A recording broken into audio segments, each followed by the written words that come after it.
Hello, it's Damons. Did you enjoy your long weekend vacation? Good for you, hee hee. Now, for today's video, I'll be sharing my data computation for mining, beekeeping, aviculture, and Slugger. Don't expect anything too extravagant because it's really hard for me to decide what to do with excess energy. So, come along and let's dive in. Let's start with mining. As you can see, ironite's price has increased, making it a good time to mine. By strategizing your mining approach, you can earn lots of coins, whether you're a VIP or non-VIP. So don't skip through the entire video because what you'll see could change your perspective on mining, beekeeping, and more.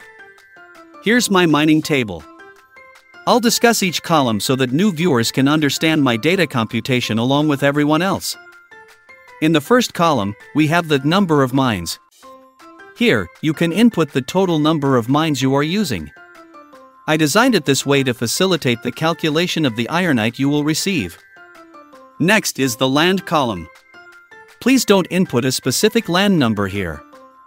Instead, this column refers to all the land you are mining. For example, I am currently using 25 lands, with 4 mines on each, which is why my total number of mines is 100. Moving on to the next column, which includes the level of mining alongside the corresponding items obtainable. For ironite, you can start at level 0, while clay becomes accessible at level 2 mining, along with salt and voitonium after reaching their respective required levels. Do you see the highlighted tables? Those need to be filled with the number of items you've acquired.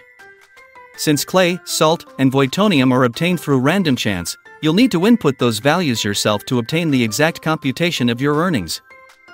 The prices are automatically updated when you refresh the data in Excel, so you don't need to bother changing them.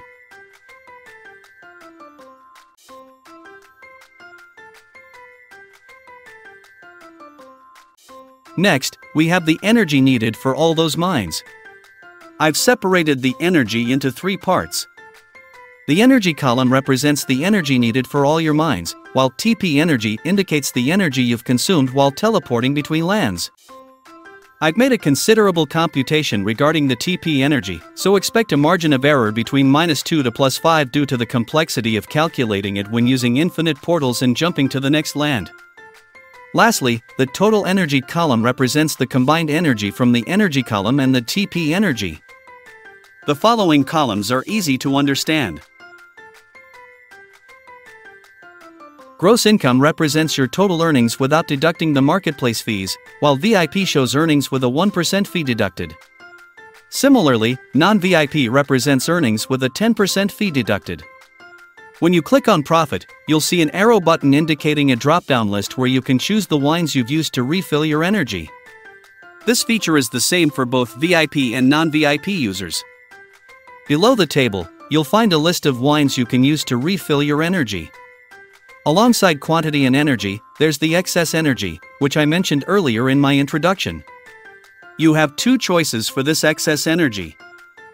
Firstly, you can use it to increase the round or cycle of your mining. As you may know, there's a 1 hour and 30 minutes cooldown before the next harvest. If you repeat the same quantity, you can expect a large profit in return.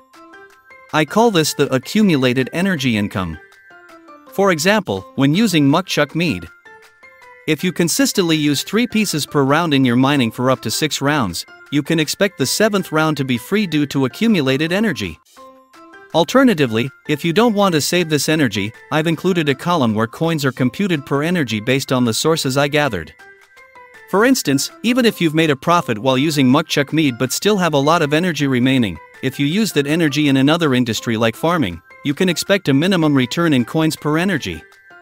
Next, we have tables for beekeeping, aviculture, and Slugger. These tables aren't different from the mining table, but because they use less energy, there is often more excess energy remaining. If you find that you're not making a profit in the first or second round of the cycle, don't worry. You can view the coins per energy as your profit until you drain all the excess energy. These computations are all based on my ideas. If you find them lacking, feel free to comment below and let me know if your ideas are feasible. I try to respond to all questions in the comments, but lately, I've been feeling tired and drained, so my apologies if I can't answer all questions immediately. Got questions? Drop them in the comments below. And if you found this video helpful, show some love by liking, sharing, and hitting that subscribe button for more insightful content.